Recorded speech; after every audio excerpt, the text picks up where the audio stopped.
Middle ઈસ્ટના યુદ્ધની આગ હવે ભારતને પણ દજાડી રહી છે। ન માત્ર ગુજરાતમાં, સમગ્ર દેશમાં એલપીજીનું સંકટ તોડાઈ રહ્યું છે। ત્યારે આ મુશ્કેલ સમયમાં આપણો વારો છે સમજદારી દેખાડવાનો। તમે પણ TV9ના અભિયાનની અંદર જોડાઓ અને સમજદારી બતાવી દેશ સેવા કરી શકો છો।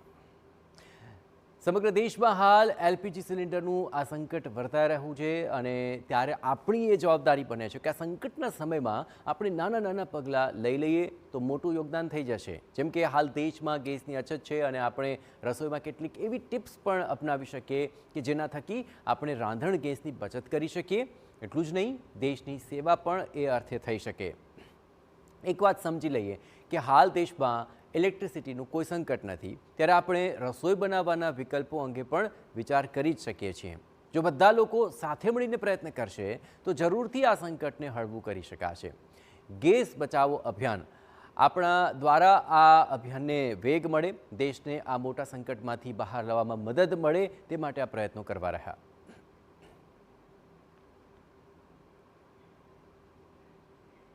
હવે ગેસ સંકટમાંથી પસાર થતા દેશને મદદરૂપ બની આપણે ફરજ નિભાવીએ। ખાસ કરીને રાંધણ ગેસનો ઉપયોગ જરૂર મુજબ જ કરવો જોઈએ।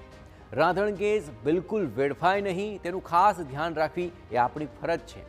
જેમની પાસે વિકલ્પ છે તે ઇલેક્ટ્રિક સ્ટવનો ઉપયોગ કરી શકે છે, જેમ કે ઇન્ડક્શન સ્ટવ કે પછી માઇક્રોવેવમાં ભોજન બનાવી ગેસ આપણે બચાવી શકીએ છીએ। ઝડપથી બની જાય તેવી વાનગીઓને આપણે પ્રાધાન્ય આપી જ શકીએ છીએ અને જરૂર ન હોય ત્યાં સુધી સિલિન્ડરનું બુકિંગ ન જ કરાવો। પેનિકમાં ન આવો અને કોઈ પણ પ્રકારની અફવાથી ખાસ કરીને દૂર રહો અને તેને ફેલાવો પણ નહીં। આ તમામ તકેદારીઓ આપણે ચોક્કસપણે રાખી જ શકીએ છીએ।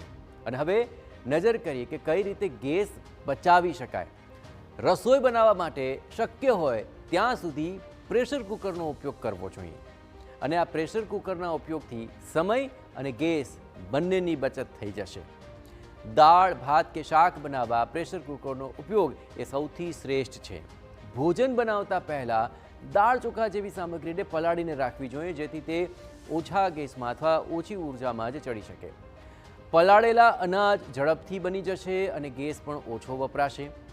ભોજન આ કુકર સિવાયના પાત્રમાં બનાવો તો તેનો હંમેશા ઢાંકીને બનાવવાનો આગ્રહ રાખવો જોઈએ, કારણ કે ઢાંકીને ભોજન બનાવવાથી 20% ગેસની બચત થઈ જતી હોય છે।